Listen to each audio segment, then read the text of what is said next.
Amen. Third dimension. Dimension yesithathu. His manifest presence. Ubukhona bakhe obubonakalayo. Inina kayithi God in action. Mina ngathi uNkulunkulu emsebenzini. Into yathi nofarira. Leyo esithandayo. Yamari anozviratidza. uNkulunkulu asibonakalisa. Yamari anaita zvinoonekwa. uNkulunkulu wenza okubonakalayo. Muzita raJesu, hallelujah. Igama likaJesu, amen. Kuti tithi presence yamari iripo. Nxa kuthi sithi presence yakaNkulunkulu ikhona. Kuti tithi presence yamari yanga iri pakati pedu. Sithi ubukhona bakhe kade buphakathi kwethu. Tinenge tine action yatinenge taona. Ukhona esabe sikubonile. Pane zvinenge zvichionekwa zvinobatika. Ukhona okubambekayo esingakubona. Kuti Mwari vanga vainesu. Ukuthi sibone ukuthi ube phakathi kwethu. Muzita raJesu, hallelujah.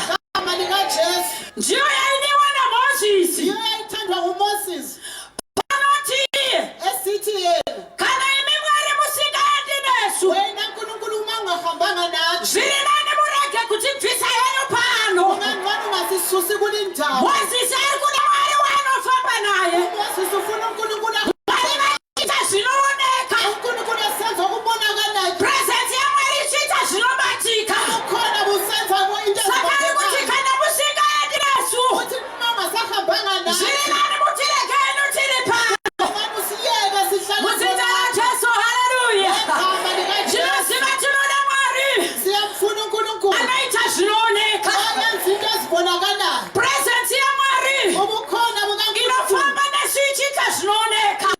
nathi isenza into ezikhanyayo. Manherano ndoya ndichanyanyobata iyoyi. Ngani ntambama yemfu ukuyibamba. Muzita raJesu, hallelujah. Igama likaJesu. Tikadzokera pana Exodus 33 Singabuyela ku-Exodus 33 pavhesi ya1. kuvesi ka-1. Bhaibheri rinotaura zvakanaka iBhayibhili ukuthi kuti Jehovha vakataura naMozisi uJehova wakhuluma noMosi vakati kwira nevana veIsraeri wathi hamba nabantwana baka-Israyeli, enda navo kunyika hamba nawe elizweni yandakapikira Abrahama naIsaka naJakobho enganika u-Abrahamu, i-Isaac noJakobe kuti ndichaipa vana vavo. ukuthi ngizonikeza abantwababo. Muzita raJesu, amen. Igama likaJesu, amen. Pandakaverenga nyaya iyi Ngathi ngiyibala lindaba ndakaona kuti Mwari vanga vasiri kunyanyisa kuda kuzvimvovha ngabona ukuthi uNkulunkulu wayengafuni ukuzinvolva pakufamba naIsraeri vachienda, ekuhambeni no-Israyeli but behamba. vari kuti Mozisi Wathi uthi Moses, chienda navanhu ava. hamba nabantu laba. Muzita raJesu, amen. Igama likaJesu. Pavhesi ya2 vanoti Kuvesi 2 bathi ndichatuma mutumwa pamberi penyu ngizothuma isithunywa phambi kwenu kuti ndidzinge vaKenani ukuthi ngikhiphe amaKhenani navaAmori lama-Amori navaJebusites lama-Jebusi navaPerezi lama-Perezi vari kuKenani. abaseKhenani. Muzita raJesu, hallelujah. Igama likaJesu. But Moses asi kuwirirana nazvo. uMoses uyaphikisana nakho, Moses asi kutenderana nazvo kavumelani nakho zvekuti vaende nemutumwa chete. ukuthi bengahamba nesithunywa Anoramba achinsista kuti aiwa Jehovha tinoda presence yenyu ukuthi hayi sifuna kuti iende ukukhona nesu. ukuthi ihambe nathi. Wako mutumwa hazvina kuipa, Isithunywa but tinoda imi Mwari. sifuna wena Nkulunkulu. Muzita raJesu, hallelujah. Igama likaJesu. SemuKristu rega kuperera pamutumwa, NjengomKristu ungaphelele rega kumthunwa, kugutsikana kana ungasuthiseki ungaboni wasati isithunywa. zvangu zvaita Susithokwanisa kulunga. shuva kuona zviri mberi. Sifisa ukuthi ubone Pana kuphambili. maMozisi ari kuti aiwa Mwari, uMoses uthi hayi mutumwa Nkulunkulu, hazvina kuipa, isithunywa hayi but kuhle, tinoda presence yenyu kodwa Mwari. sifuna ubukhona bakho. Muzita raJesu, hallelujah. Igama Vana likaJesu. vavana namai vakomana nevasana, Obaba nabomama majaha nyaya lezintombi. yepresence yaMwari Indaba yobukhona kuti bukaNkulunkulu igare nekufamba neupenyu hwako ukuthi ihlale lempilo yakho. zvinoda uiwe kuti uite effort, Sokumele nawe ube le-effort zvinoda oyifakayo. uiwe kuti utsvage Mwari. Sokumele uzidingele uNkulunkulu. Unonzwa Bhaibheri roti Ubusizwe iBhayibhili lisithi draw near to God sondela kuye uNkulunkulu, and he will draw near to you.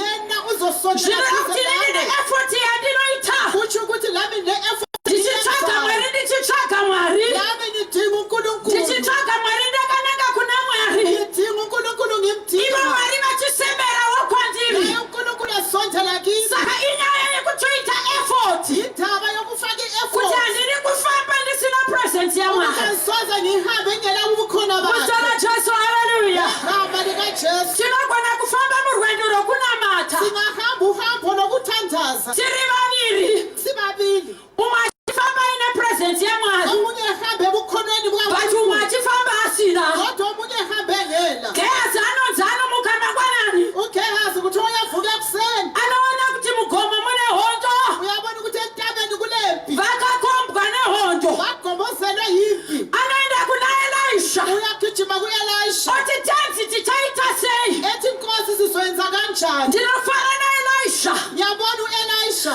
anongoti vari kwatiri uthi labo abakithi vakawanda kupfuura vari kwavari banengi ukwedlula labo abakibo apedza izvozvo eqede khonapho anonamata uyathandaza kuti maziso agehazi ukuthi amehlo kagehazi asvinudzwe avuleke gehazi paanosvinudzwa maziso gehazi evulwa amehlo anoona kuti elisha uyabona ukuthi u-elisha anga akakombwa wayagonjozelwe nengoro dzemoto nenqola zomlilo nemabhiza gehazi ari kufamba naelisha ugehazi uhamba no-elisha but gehazi ana kukomberedzwa nepresence yamwari athi ugehazi kagonjelezwanga yibukhona gehazi dziri kutofamba dziri kunze uyazihambele phandle but elisha ari kufamba akakombwa kodwa u-elisha munogona kufamba muri vaviri lingahamba munogona kugara mumba mumwe chete libahlala mumwe ndawonye aine presence yamwari omunye nepresence mumwe ari kaNkulunkulu kunze kodwa omunye phandle mangwameru ano ngalintambama iti jehovha ndibatsirei ngauthi nkulunkulu ndinoda nceda uvepo hwenyu mwari ngifuna ubukhona nekuti bakho pane pandinopinda ngoba lapha ngingena khona pandinoda imi mwari kuti ndipinderepi engidinga wena nkulunkulu ukuthi ngingene lawe kuzara jesu haleluya ngegama likajesu ndiri kufunga inini kuti ngiyacabanga mina ukuthi chikuita kuti mozisi okwenza ukuthi umoses ati mwari tinoda presence yenu ethi nkulunkulu sifuna ubukhona bakho akaziva kuti mutumwa wayekwazi ukuthi ingilosi assignment yapiwa umsebenzi awuphiweyo ndeyekunoita drive out ngeyekuthi ekhiphe phandle ndudzi dzanga dziri mukenani ababe phakathi kwekhenani zvinoreva kuti assignment yemutumwa kutsho ukuthi umsebenzi wokuthunywa ari kuzoita vasvika mukenani uzoyenza bengangena ekhenani kuti mozisi ari kuti ngicabanga ukuthi umoses uthi saka patichafamba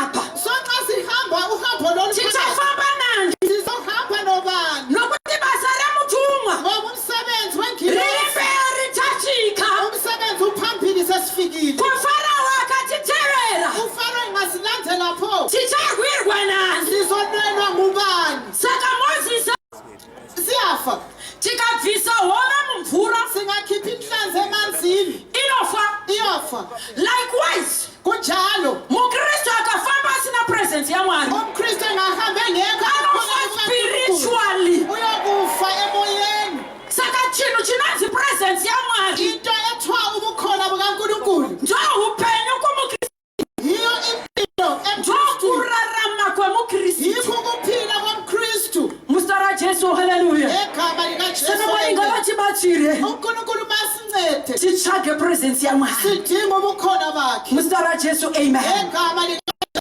amen tikaverenga pane exodus 33 pavhesi ya 3 sikabala ku-exodus 33 verse 3 mwari vanotaura zvakanaka namozisi uNkulunkulu ukhuluma kahle noMosi vanoti handingapindi pakati penu uthi ngeke nihambe phakathi nakwenu saka mwari cho vari kurambira kuenda nevana veisraeri uNkulunkulu akwalela ukuhamba naba-Israyeli kuti mune mitsipa mikukutu uthi ngoba lina lilenkani ndikapinda pakati penu ndinokuparadzai ningangena phakathi nakwenu ngizolibhidliza zviri kundiratidza manherano vana baba nanamai ukutshengisa ngalintambama kuti presence yamwari ukuthi ubukhona bukaNkulunkulu haiwanikwi pavanhu vasina kururama ayitholakali ebantwini abangenakulunga mwari havazviratidzi uNkulunkulu kazibonakalisi pavanhu vari divided ebantwini abangabambananga presence yamwari ubukhona bakhe abuvezi pavanhu vasina ukama hwakanaka namwari ebantwini abangenabuhlobo noNkulunkulu nokuti mwari vatoti nekuti mune mitsipa mukukutu uNkulunkulu uthi ungalilaleli Muzita ra Jesu amen. egama likaJesu Sosho sinakuzika mana baIsraeli. into engazange izwisiswe ngabantwana beIsrael Babanotenderana kunotoraka areka yesungano. behamba besiyathatha i-areka Bible inotaura zvakanaka ibhayibhili liyatsho kuti Israeli yakarwa naFilistia. ukuthi i-Israyeli yalwa namafilistiya Ndokubva Israeli yakundwa naFilistia. i-Israyeli yanqotshwa ifilistiya Hanzi vakuru vaIsraeli vabvunzana abadala be-Israyeli babuzana kuti Jehovha watirovereiko nhasi ukuthi uNkulunkulu usilahleleni namhlanje pamberi pavaFilistia. phambi kwabafilistiya Vasati vaziva chikonzero bengakabi kwazi isizathu chakaita kuti vakundwe naFilistia. esayenza banqotshwa ngabafilistiya Vanotenderana kunotora areka pashiro. bahamba bethatha i-areka kaJehova Muzita Jesu haleluya. egama likaJesu Vanoti areka yaJehovha yauya kuhondo. bathi sebethatha i-areka kaJehova empini VaIsraeli vanopururudza. aba-Israyeli Nyika inoita maungira ilizwe liyathaba vachifarira areka yanga yasvika. bathabeni i-areka esiphendukile Uku vaFilistia vachinzwa. amafilistiya besizwa Bhaibheri rinoti vakapindwa nekutya. bangenwa yikwesaba Vakati todiniko zvedu. bathi senzeni pho Ndiani achatirwira nesimba uyu. ubani ozosilwela kuNkulunkulu namandla angaka Zvinoreva kuti vaFilistia kutsho ukuthi amafilistiya yaitozviziva babekwazi kuti as long Israeli ine areka yaJehovha ukuthi u-Israyeli nxa lomtshokotsho kaJehova hakuna hondo yemirisana naIsraeli kakunda. akunampi engalwisana le-Israyeli inqobe But this time hazvina kudaro. kodwa kusesikhathi akubanga njalo Chikonzero Mwari vanga vasina kufara naIsraeli. isizathu uNkulunkulu wayengathabanga lo-Israyeli Zita raJesu haleluya. egama likaJesu amen Israeli yanga sina ukama hwakanaka naMwari. u-Israyeli wayengela ubuhlobo obuhle loNkulunkulu Nokuti vanoti Mozisi anonoka kudzoka. wabathi uMoses usaphuzile PaExodus 32. ku-Exodus 32 Ndokubva vati kuna Aroni. bathi ku-Aroni Chiumba chimhuru. sicela ukuthi Sorry. usithandele Tiitire Mwari senzele uNkulunkulu achatitungamirira. azosikhokhelela Aroni ndopa chimhuru. u-Aroni Vanonga vasiri kufara naIsraeli. uNkulunkulu wayengathabanga lo-Israyeli Israeli isina ukama hwakanaka naMwari. kunjalo u-Israyeli engela buhlobo obuhle loNkulunkulu Ndopa vanonotora areka inouya. bathatha isitshokotsho sesivumelano Ndakatarisa vamwe vavanhu vanga vari pakati paIsraeli. bengikhangela abantu ababephakathi kwe-Israyeli Pavakanotora areka pashiro. sebehambe bayathatha umtshokotsho ke-Israyeli Paka pana Finehasi naHofini. kwakunofiniyasi noHofini Vana vaEri. abantwana baka-Eli Varume vanga vasingatyi Mwari. amadoda ayemesaba uNkulunkulu Varume vanga vasingaremekedzi zvipiriso zvaibayirwa Jehovha. babengela ndaba le-sacrifice uNkulunkulu Nokuti unonzwa Bhaibheri richiti uyezwa ibhayibhili lisithi vaiti kana Jehovha vabayirwa zvipiriso bathi nxa kuJehova engahlatshelwa iziphiliso vaienda paaltar vachinochachura nyama paaltar babehamba vachitika. ku-altar besiyathatha inyama besidla Zvakafanana nemunhu kufana nomuntu anoti offering yaitwa yaiswa muoffering basket. i-offering ifakiwe Iye unonokora achiba offering iri muoffering yena basket. uyahambe siyatshontsha i-offering Ndo zvaita vana vaEri. yikho kwakwenziwa ngabantwana baka-Eli Vana vaEri vanonzi vaita upombwe kuthiwa babesenza i-adultery nevakadzi vaishanda mutemberi. basebenza ethempelini Ndo vamwe vanhu vari kuonekwa vari pakati pavana vaIsraeri yibo abanye abantu ababetholakala phakathi kwe-Israyeli vachinotora areka yaJehovha ichiuya. besiyathatha umtshokotsho ubuya kwa-Israyeli Ndokubva Mwari vazvitendera uNkulunkulu wakuvumela kuti vaitakure kubva kuShiro iuye kuhondo. ukuthi bayithathe ivele eshili ibuye empini But pavanorwa zvakare naFilistia, kodwa besilwa namafilistiya vaIsraeri vanokundwa areka vainayo. ama-Israyeli bayanqotshwa umtshokotsho bendawo Muzita raJesu haleluya. egama likaJesu Areka iripo. i-areka ikhona Unonzwa Bhaibheri richiti uzezwa ilizwi lithi 4,000 men amadoda ayi-4,000 vakafa. Asi areka vainayo. kodwa umtshokotsho bendawo Zvinoreva kuti Mwari pano okutsho ukuthi uNkulunkulu lapha vari kudzidzisa Israeri ufundisa u-Israyeli kuti kunotora areka. ukuthi indaba isoya kuthatha i-areka Muzita raJesu amen. egama likaJesu Areka iripo. umtshokotsho ukhona But vaIsraeri vanokundwa. kodwa u-Israyeli uyanqotshwa Mwari vari kuvadzidzisa uNkulunkulu kuti uyabafundisa presence manifesti ukuthi ubukhona baba bubonakala abantu basinawukama nende ebantwini abangenabuhlobo nawe Mr. Jesu haleluya egama likajesu at the same time wali bayidzidzisa Filistia wabefundisa abafilistiya kuti njalo areka inesimba ukuthi umchokwathi unamandla nokuti bhaibheri rinotaura zvakanaka ngoba litsho kahle kuti ibhayibhili Ashidodi akazopinda phizi ukuthi i-ashidodi yathwala nzima nevamota nokuda kweareka yaJehovha ngenxa yomthokwathi kaJehova vakashayiwa rugare baswele ukuhlala kahle nokuda kweareka yaJehovha ngenxa yomthokwathi kaJehova haleluya amen bana baba nana Amai bobaba nabomama mwari ngavathi batsire unkulunkulu masisise kuti presence yamwari ionekwe ukuthi ubukhona bakhe zvino bubonakale varume nevakadzi vanotya mwari sokufuna umama nabobaba besaba unkulunkulu hazvidi vanhu vanoshanda neexperience akufuna abantu abasebenza because ngokwazi panapo vana vaisraeri ngoba lapho abantwana baka-israyeli vari kushanda neexperience basebenza nge-experience yakuziva kuti areka inoshanda yokuba kwazi ukuthi i-areka iyasebenza nokuti joshua akaishandisa ujoshua wayisebenzisa akakunda jeriko wanqoba ijerikho moses akaishandisa umoses wayisebenzisa akakunda midianites wanqoba ama-midianites so akaishandisa usaul naye wayisebenzisa akakunda befrisiya wanqoba amafilistiya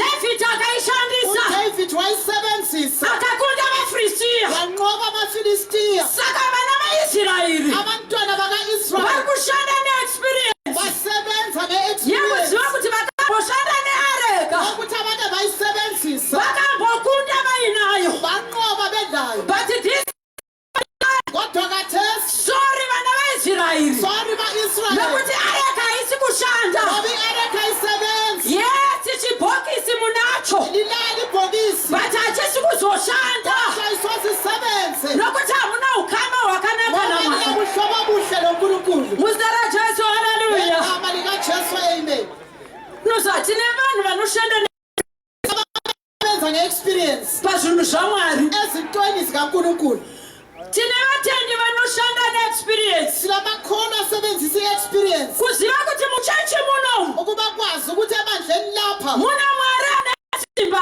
kunonkulunkulu namandla muchechi munomu ebandleni lapha mwari anoita minana kunonkulunkulu wenza isimanga muchechi munomu ebandleni lethu leli muna mwari vanozviratidza kunonkulunkulu ozibonakalisayo kuti manguva tisina ukama hwakanaka mwari kodwa kwezinye isikhathi singasela buhlobo nonkulunkulu njoba zvakarovesa vana vaskifa yikho kwatshayisa abantwana bakaskeva bhaibheri noti vakafamba namaguta kuthiwa bahamba ezigodlweni vaina mweya wokuvuka zvavo benomoya wamasalamusi vachipota namaguta behamba ngezigodlo ndobva vasangana nemunhu ane mweya wetsvina bahlangana nomuntu oyenemimoya ndokubva vati kumunhu ane mweya wetsvina nemimoya mibi tinokurayira nezita rajesu siyakukhuza ngegama likajesu anoparidzwa napauro otshunyayana ngupawulo buda uende phuma uhambe mweya wetsvina akati wo amadimoti athi wo jesu tinomuziva ujesu siyamazi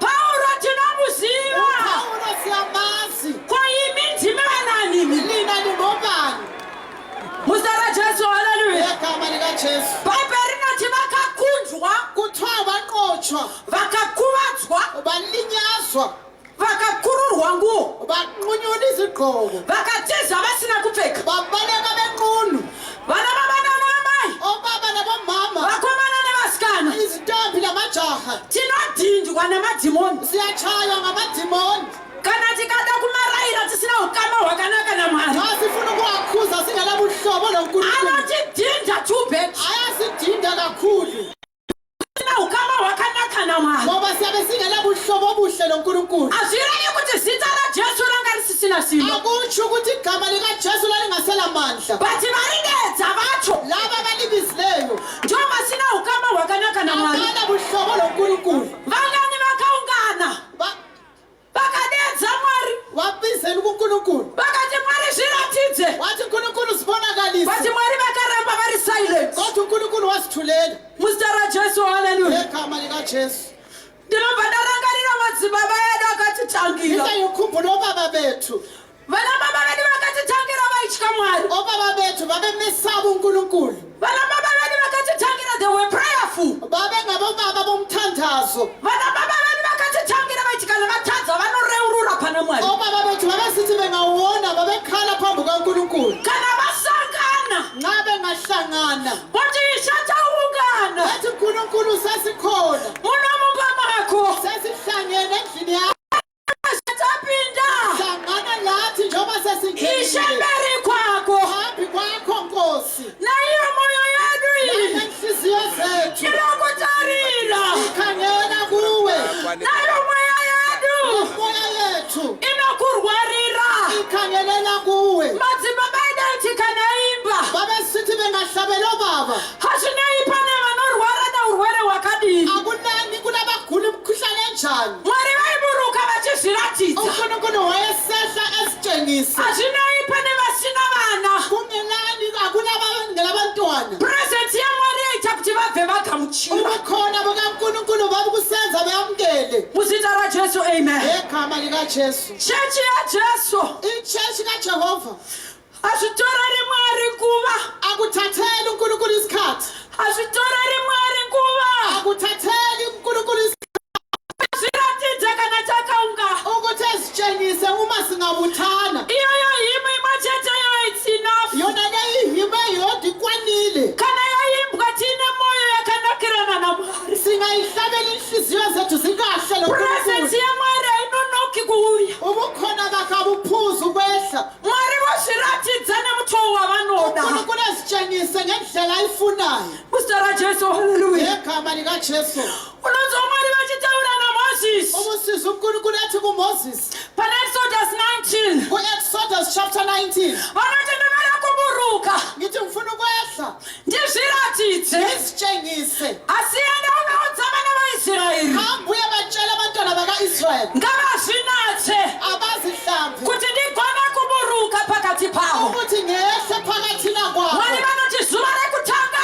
uNkulunkulu uthi ilanga lokuqala zuva repiri ilanga lesibili zuva retatu ndinozviratidza ilanga lesithathu uzositshengisa bhaibheri rinoti jehovha akaburuka ari mumoto uJehova wayehla elibanga lomlilo mugomo resinai eSinayi muzita rajesu haleluya egama likaJesu mwari ngavachitire zvakanaka amen uNkulunkulu esenzele kahle hazvirevi kuti areka yanga ipera simba akutsho ukuthi umtshokosho wangasela amandla nokuti vaisraeri vakundwa nafiristiya ngoba aba-Israyeli sebenqotshwe yiFilistiya vafiristiya vanotora areka yajehovha abafilistiya bayathatha umtshokosho kaJehova ndokubva vaenda nayo bahamba lawo ndokubva vanoisamba bahamba endlini kaDagoni bhaibheri rinoti iBhayibhili selisithi vakagadzika areka bafaka umtshokosho side by side duzane laduzane nadagoni loDagoni mwari wafiristiya uNkulunkulu kaFilistiya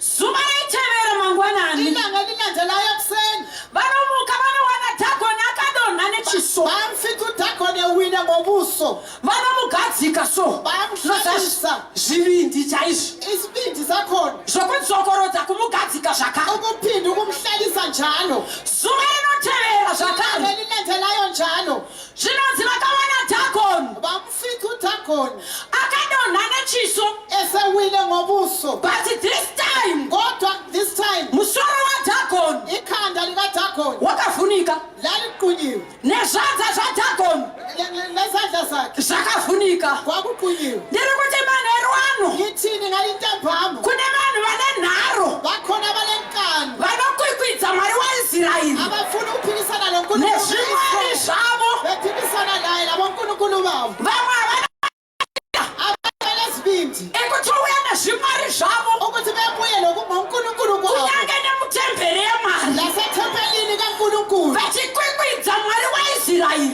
bephikisana noNkulunkulu ka-Israyeli namwari nezvimwari zvavo zvenyika ino nokuNkulunkulu kwabo ndiri kwalungama kuti manherano zvadagoni ngithi ngalintambama ikhanda nezvanza zvadagoni likaNkulunkulu zakhe pamukumbaridzo pachikumbaridzo chomukova ndati zvanza zvadagoni izandla zikaDagoni nemusoro wadagoni ikhanda likaDagoni pachikumbaridzo chomukova upenyu hwako hausi kufamba kaiwewe impilo yakho ayihambi nekuda kwemunhu anotenda kuna vamwari venyika ino ngabantu abakhona ngabonkulunkulu balo mhlaba akasunga upenyu hwako so ubophila impilo yakho uri kutenderera panzvimbo imwe chete so unokubhoda one time nekuda kwemunhu anotenda chimwari chenyika ino ngenxa yomunye umuntu ndiri kuti manherano nezita rajesu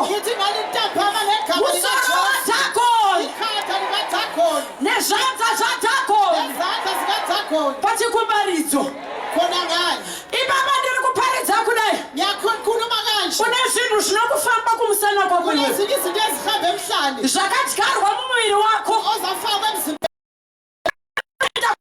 wenyika ino nomuntu okhona ndiri kuti mwari wangu ngavazviratidze zvakadyarwa mumuviri wako maererano ndati zvakadyarwa mumuviri wako maererano iye zvino ngazvife iye zvino ngazvife iye zvino ngazvife iye zvino ngazvife upenyu hwako hausi kufamba impilo yakho ayihambi nokuti kwemunhu akaenda nezita rako wawungumuntu unolegama kuna vamwari vake muzita rajesu amen vamwe havatyi abanye abesabi kuuyana navamwari wavo mutemberi ukubela kungunkulunkulu kwabo ethempelini munhu anosunga muromo umuntu uyabopha umlomo kusunga muromo wezasi kude ebopha umlomo kuti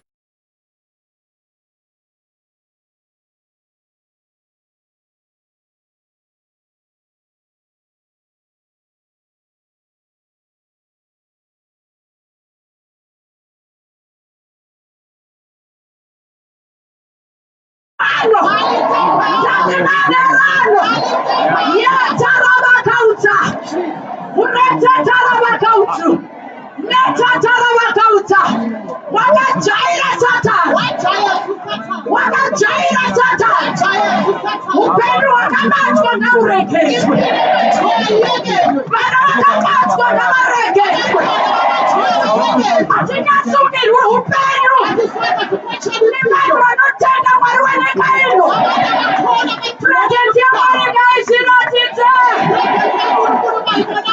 hazvinoi zvakataurwa zvakaitwa kugogwe manherano atikuri bhasi kuenda kugogwe bati purezidenti yamwari chatiri pese pese chati kugogwe ikoko muhari imomo takutunga purezidenti yamwari chati kugogwe imomo makaiswa zita rako pasi pedomo nakuti purezidenti yamwari ngaiwonekwe yetatara vakauta muretatara vakautsokorera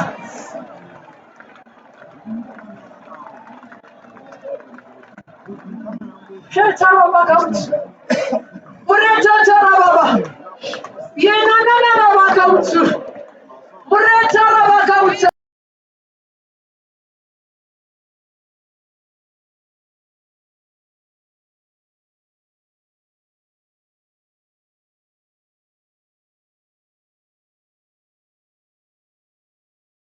presence yamwari nawukhona ebukhoneni bakhe hazvinayo kuti uchasangana namachallenges akutsho ukuthi awuhlangani lama